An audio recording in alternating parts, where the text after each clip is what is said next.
Full time, Bayern Munich 1, Arsenal 0. I repeat it, Bayern Munich 1, Arsenal 0. And on aggregate, Bayern Munich have gone ahead to knock out Arsenal on 3-2. Welcome to the Rokani Media Football. Hope you guys are really having fun wherever you are. This is the channel that brings you your latest news and information as far as everything is concerned.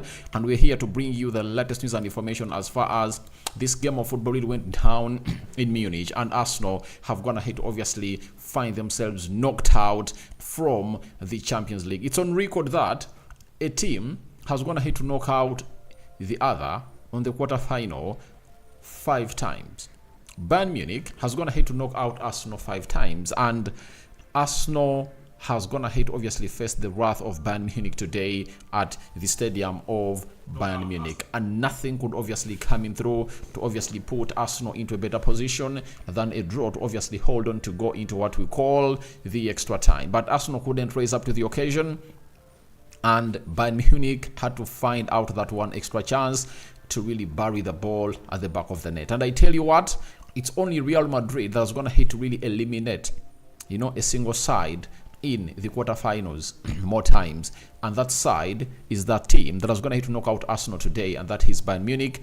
Real Madrid is going to hit to knock out Bayern Munich on how many occasions? On 6 occasions. That is it. So, as it stands, it's really one of those moments that you have to obviously come out and really agree with us that it was a game of football where Arsenal really gave away their chance to go to the semi-finals, because I told you when this game of football started that all what Arsenal has to do is to defend very well, and no player was supposed to down tools. And guess who down tools this time round? It was Gabriel Martinelli. I was one of the critics who came out and told you that if I'm Mikel Arteta, I don't start Gabriel Martinelli. I said this here in broad daylight that I cannot start Gabriel Martinelli into this game, because I knew what he went ahead to do when Arsenal is playing against Aston Villa. The same thing he did for the first goal that Arsenal considered against Aston Villa is the same thing Gabriel Martinelli has gone ahead to do in the 63rd minute as Arsenal conceded, because Joshua Kimmich is the right back of Bayern Munich. This is not Leroy Sen. It's Joshua Kimmich, the right back of Bayern Munich. Who is marking him in the 18-yard box area? It's Martinelli. And before Guerrero puts in that cross, who is in front of Joshua Kimmich? It's Martinelli. Who heads the ball? Joshua Kimmich. Meaning that it was Gabriel Martinelli who was supposed to obviously get onto that ball fast. And I told you, and I tell you, he went ahead to down tools. And when you down tools, in a moment like that, you get penalized immediately. And that's the ugliest thing that Martinelli has gone ahead to do. And in this game of football, all what Arsenal was supposed to do is not to concede a goal like that. Bayern Munich never had lots of things to do. It was all about Leroy Sen initiating that attack, pacing up, going in for a cross. David Raya does the good thing and really tips that ball from the goal area, and it goes onto the side where Guerrero went ahead to obviously find himself alone, cross that ball, and he first raised his eyes, put in that ball, and obviously he found himself in a position of really finding out Joshua Kimmich. But I tell you, if Martinelli comes into that ball, all follows the flight of that ball and meets it, that goal doesn't go in. So I think Arteta is also somehow to blame, because you put on a player who is really off form. I tell you, Martinelli is really one of the off form players. I can really put him in the same ilk with the likes of Thomas Partey, because when you look at Thomas Partey, he's one of those players that you shouldn't obviously allow to get into your team, because when he came in through last time, he looked bad. That's why even today, the manager is not going to have to give him even a single minute in this game. So, when you look at that side of Arsenal, you really understand exactly where the pain comes in from for Arsenal fans, because this was written all over the world that why do you want to take this game to extra time? Do one thing, At the beginning of the game, you are not going to be having space. And you know, Gabriel Martinelli needs space to operate. Why do you start him? The only way Martinelli would have gone ahead to come in through and really shock the side of Bayern Munich is when he came off the bench. So, start Trossard, all Gabriel Jesus onto the left. That is it. To give you that composure, because all what Arsenal needed was to get in another more composed player. And you saw to it that when Trossard and Jesus came on, you saw to it that Arsenal could obviously try to open up a little bit and really get hold onto that ball in the final third more. Saka cannot give you that. He cannot get hold onto that ball like you see Martin Odegaard. And they found themselves in a position where the only player they had that could hold onto that ball was Martin Odegaard. Next to him was obviously Kai Havertz. And for the Kai Havertz, I don't even blame him because he was not even given any ball as a centre forward for the club of Arsenal. So, Martinelli has really gone ahead to really throw this club of Arsenal down. And I know very many Arsenal fans wouldn't like to hear my narrative, but I tell you, it's the picking of Martinelli that puts this side out. And I told you before the game started on what Martinelli has to do, that he has to track back. When you look at Bukayo Saka, however much he has not gone ahead to offer a lot in this game of football, but he tracked back. I saw him run, win balls, put up a fight. You know, you remember even at the start, I think towards the end of the first half, you saw how he went ahead to see himself go down after that ball went ahead to hit his eye. The boy put in the shift. Bukayo Saka put in the shift. Something that I'll come out and really criticize onto Martinelli, because he was nowhere to be seen going forward, because he could get that ball and he couldn't obviously find or factor out something to use it. You get? And for Saka, I give him a benefit of doubt. I think he tried.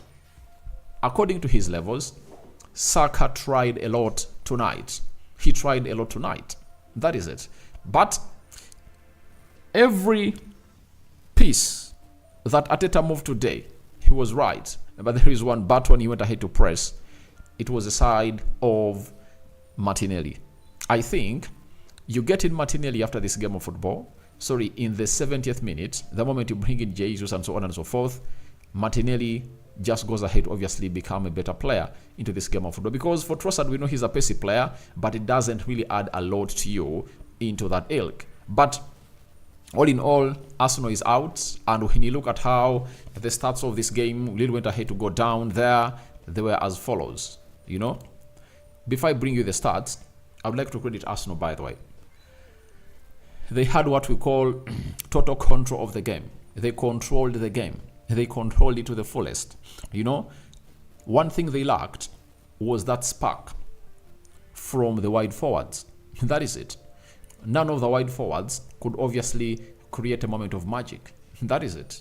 So, I think you now get to the point I've always gone ahead to address here, that I've always told you that Arsenal need a player to come in through and really do the needful to compete with Bukayo Saka. They need that player badly. They need that player to come in through to compete with Bukayo Saka, because in that game, you get Bukayo Saka out, put in an Olise, it changes. Get Bukayo Saka out, put in Leroy Sen, it changes. Get Bukayo Saka out, put in a Pedro Neto, it changes. Hope you're getting my point that I'm really trying to deliver home, because Saka is an obvious player. I've always gone ahead to let you know this. All put a Carl Palmer into the position of Saka, that game changes. Because for Bayern, they are really very compact. And all they are calling in for was simple. Let's be compact. Arsenal won't break us down. And the only player they have that can really put in a line-breaking pass is Martin Odegaard. And we saw to it that I think the most clinical chance that Arsenal get, or the most clear-cut chance that Arsenal get, I think there are two. All were orchestrated by the man himself. That was Martin Odegaard, the one that Martinelli gates in that 18 yards box area. You remember in the first half, and went ahead to shoot it direct to Manuel Neuer. He would have gone ahead to do the needful and really place it to the far post, and he didn't. And secondly, that chance that came in through, and the goalkeeper of and the goalkeeper of Bayern Munich, that is Manuel Neuer, went ahead to obviously fist it out, and the referee said no corner. I think let me show it to you and really get it to know it very well, because you might not be really reflecting to what I'm really talking. So let me try to really show you. This is the chance I'm talking about. You remember that chance? Odegaard runs past players and goes for a near post shot. And when he goes for a near post shot, guess who saves it? It's Manuel Neuer.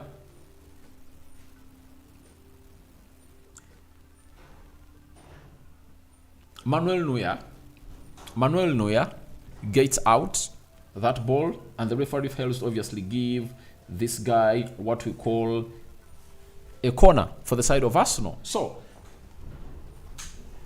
it was really one of those moments that I felt like Arsenal was really opening up a little bit. But Odegaard was the orchestrator. Now that meant when you really get hold of Odegaard, nothing is really going to happen for the side of Arsenal, meaning that they needed more players to obviously cook something besides Martin Odegaard. And I tell you, Arsenal should go in and get in another player, because every time you look at them play, you feel like Saka reaches an extent when he has hit what we call a dead end, when he cannot really orchestrate out anything special. That is Saka for you. And the moment you reach that level, you cannot really do the needful. Look at Man City. When everything got off, they had a Jeremy Doku, a Julian Alves off the bench, and Jeremy Doku was responsible for that goal that Kevin De Bruyne came in through to obviously level that game to take it to extra time where it is right now. And Arsenal needed that player badly. Arsenal needed that one player to come off the bench to obviously raise the game as far as the wide player was really concerned. On the left, he has a lot of options. Trossard, even Jesus can play that side, but the manager of Arsenal needed to obviously raise up and really say, all right, there is something I'm supposed to do. And what is that supposed to be? I'm supposed to obviously take off Saka. I tell you, this is what huge managers do. Ask yourself why in the game of Man City, Ancelotti was going to hit to take off Carlo Ancelotti was going to hit to take off Vinicius Jr., their best player. He has taken him off. In a moment like this, instead of bringing on Edin Ketia, I think Arteta would have gone to go ahead and really bring on Reece Nelson to play him as a right forward. Yeah, because Saka's failed to go past this central defense. Why don't you get in Reece Nelson to see what he can really offer a little bit for the last 10 minutes? Give him a go and take Saka off, because he is not offering anything on the field of play.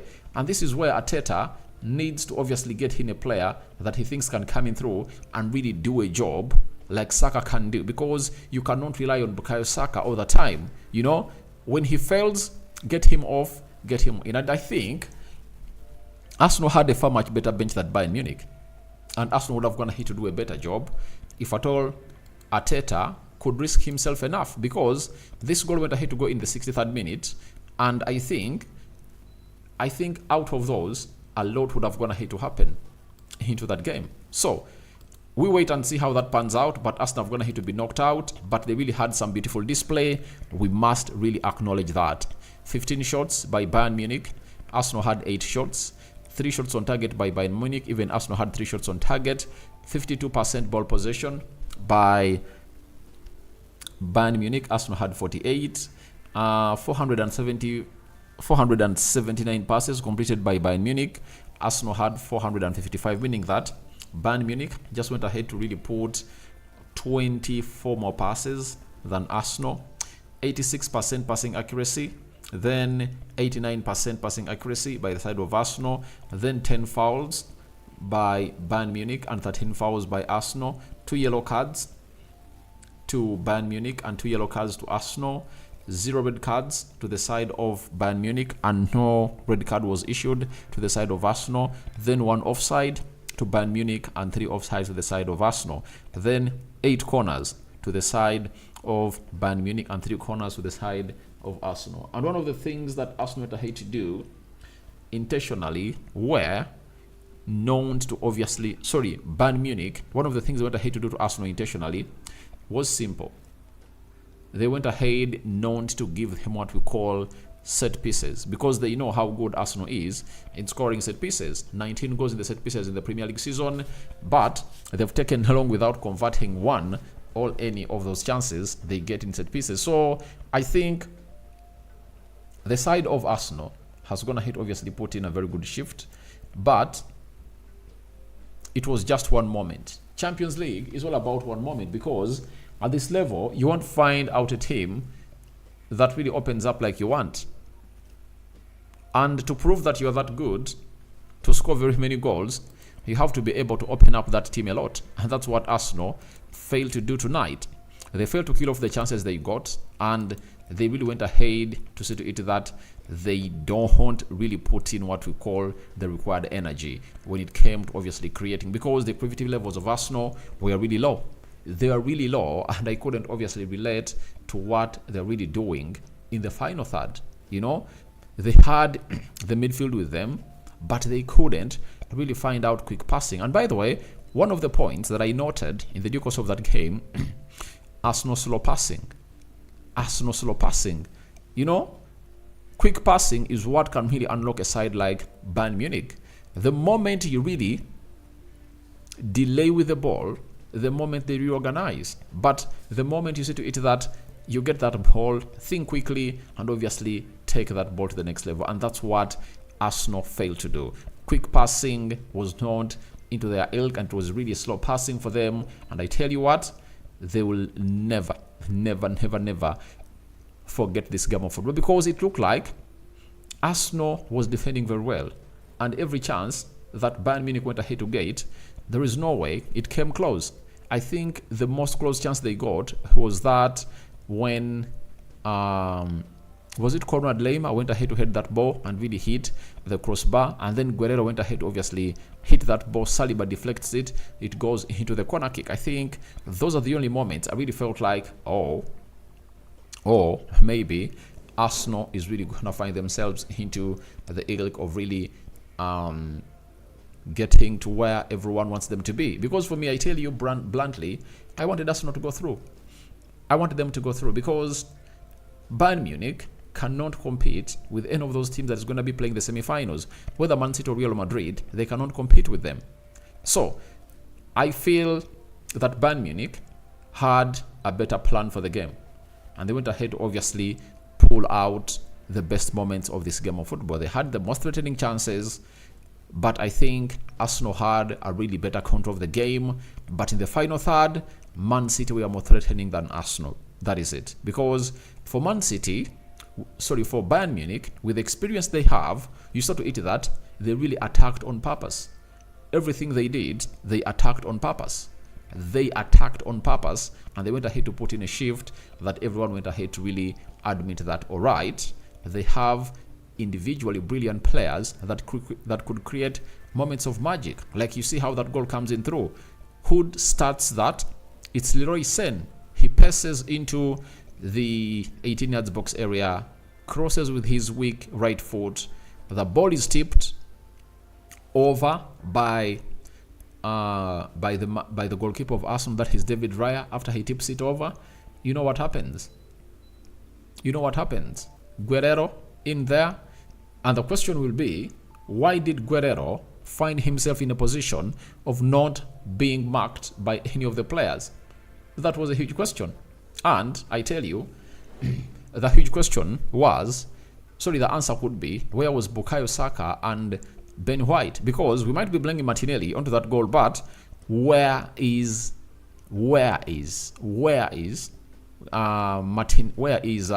Saka and Benjamin White? Because Guerrero got hold to that ball, he even raised his eyes and looked to where he wants to place that ball at.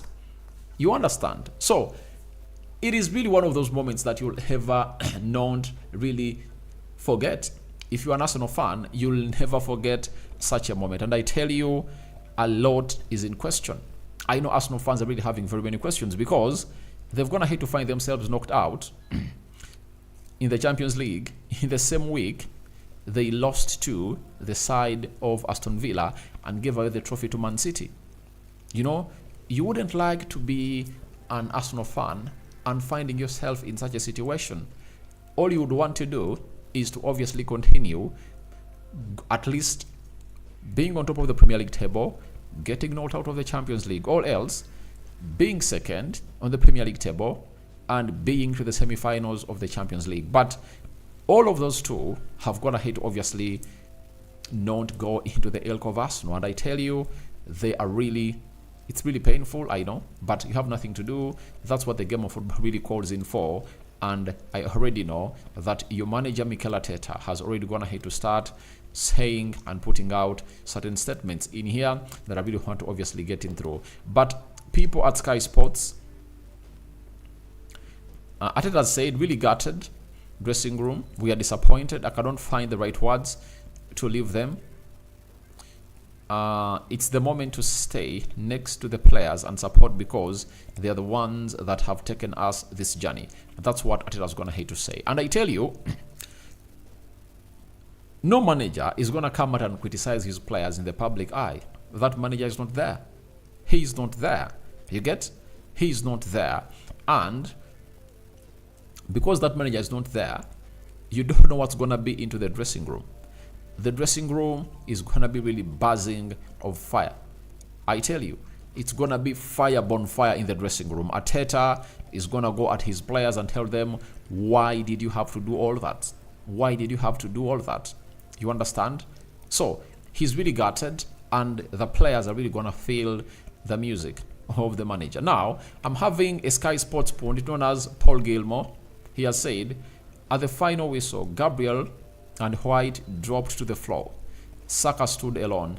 Tuchel hugged former player Kai Havertz, and Bayern players celebrated in front of the adoring fans as they kept their season alive. At times in this game, Arsenal looked confident and dangerous, but in the game of fine margins, it's Joshua Kimmich's header that decides it. Arsenal can now fully focus on catching Man City in the league, but this is a team that looks at home on Europe's biggest stage. They continue to make progress under Arteta, though it will be no consolation tonight. So, for my understanding, it was a game of fine margins, as I told you. Arsenal have gone ahead to really dominate. For me, they could move the ball well from the back four, right? After moving it well from the back four into the midfield, in the final third, that's where Bayern Munich went ahead to compact themselves, and they couldn't really allow Arsenal to operate.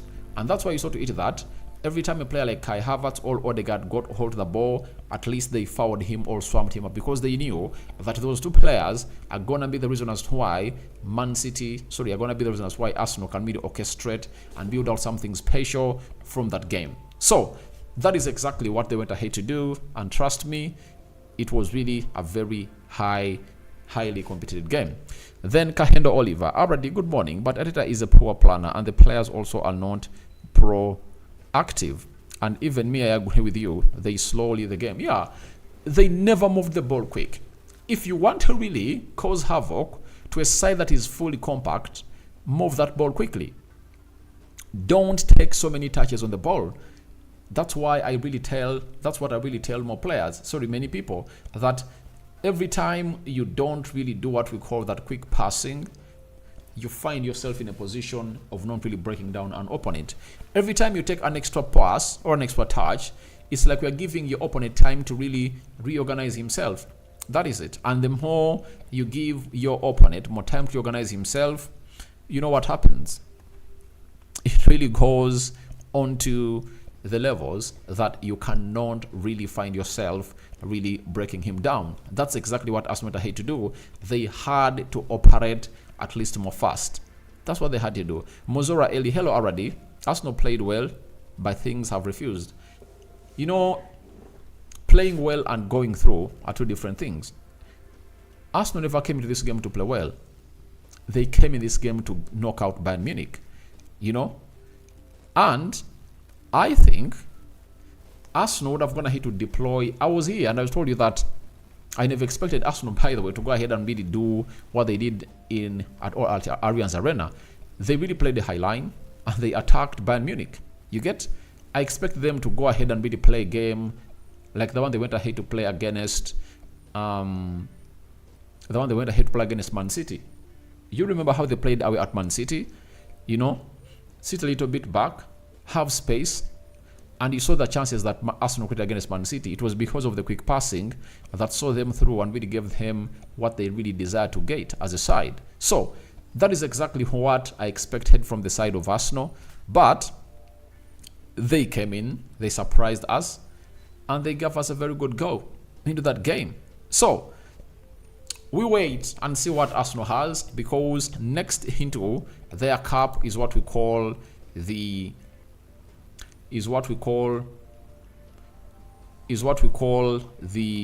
Premier League, right? And they are playing against Wolverhampton Wanderers, right? Away on Saturday. After that, on Tuesday, 23rd April, Arsenal is going to be playing against Chelsea. Then Tottenham Hotspur is going to be hosting Arsenal next Sunday, 28th of April. Then Arsenal will play Bournemouth on the 4th of May. Arsenal will visit Man United on the 12th of May. And after that, Arsenal will close the season with Everton, right? So those are the last 6 fixtures that Arsenal are really looking forward to obviously save their season.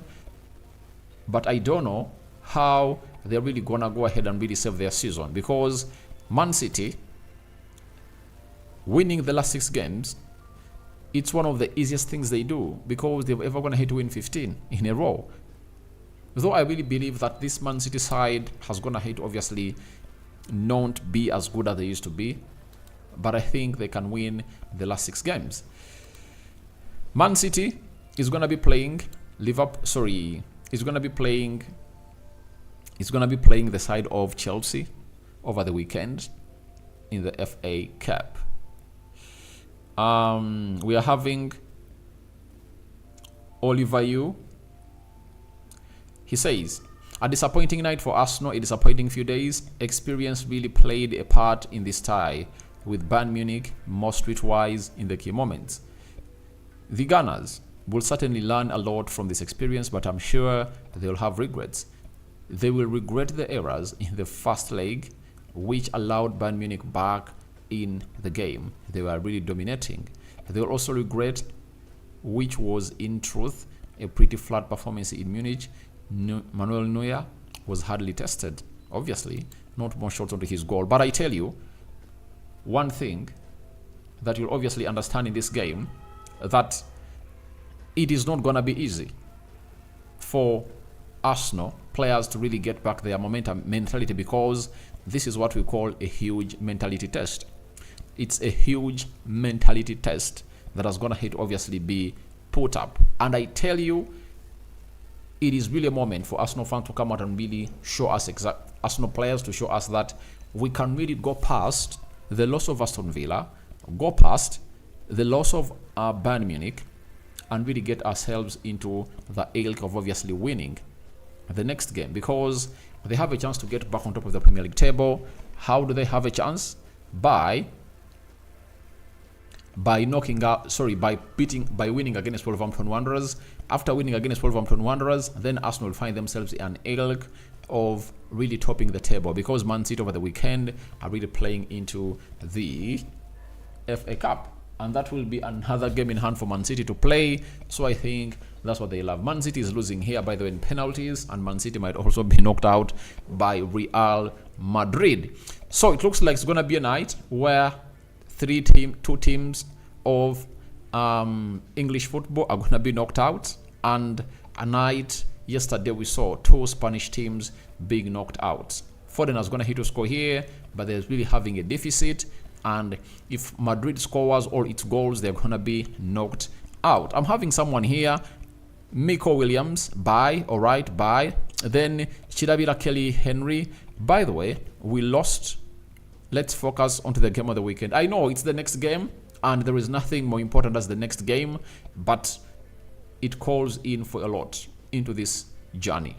So guys, I think it's high time I called it out in here onto this channel, because I know the mood is down.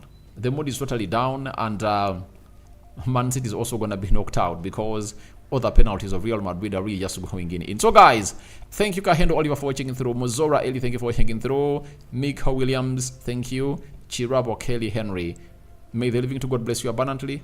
I sign out for now. See you later. Bye bye. I'm returning with the match reaction of Real Madrid versus Manchester City.